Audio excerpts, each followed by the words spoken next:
Tuesdays in Clifton, Florida. Republican presidential candidate Donald Trump came under intense scrutiny Thursday for allegations that he knowingly violated the U.S. embargo on Cuba in the 1990s, a report that could hurt him among Cuban Americans in the crucial state of Florida. A story published in Newsweek said Trump's firm spent as much as $68,000 on a foray exploring business possibilities in Cuba in 1998, which would be a clear violation of the strict embargo in place at the time. Trump's spokeswoman Ryan Conley suggested in a television interview Wednesday that Trump had indeed spent money exploring business ventures in Cuba. But Conway later told the Washington Post that she did not say he broke the law or violated the embargo. Trump himself denied the allegations during an interview in New Hampshire, where he campaigned Thursday, and sought to discredit the reporter who wrote the story. "I never did business in Cuba. There's this guy who has a very bad reputation as a reporter. You see what his record is. He wrote something about me in Cuba. No, I never did anything in Cuba. I never did a deal in Cuba," he told NH1 News. The report could become a significant political liability for Trump among Cuban Americans in Florida, a key battleground state in his fight against Democratic rival Hillary Clinton. The two candidates are in a virtual dead heat in the state, according to the Real Clear Politics polling average. Susan McManus, a nonpartisan Florida political analyst, said the issue could cause great concern among older Cuban Americans in the state who are firmly pro-embargo. Those voters have expressed disdain for the Obama administration's decision to open relations with Cuba. The hardliners in the Cuban community are very high turnout voters, and they're shrinking in number, she said. Trump just went down there and had a special meeting with these people to try to shore up support with them.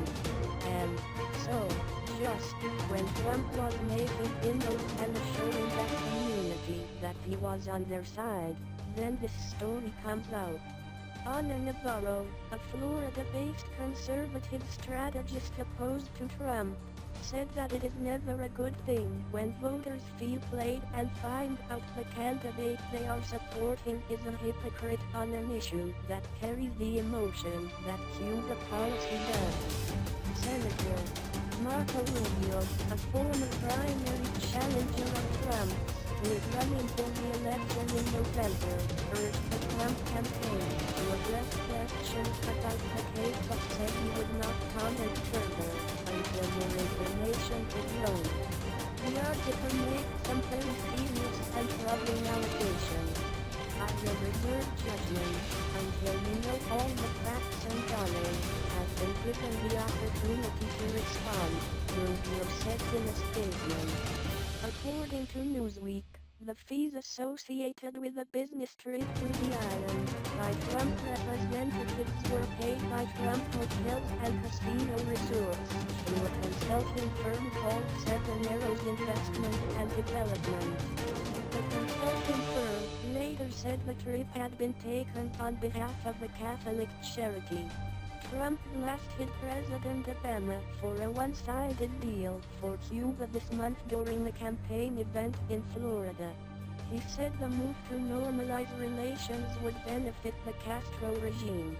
He has vowed to reverse Obama's efforts to open U.S.-Cuba relations if he is elected president, unless the Castro regime meets our demand, not my demand, our demand.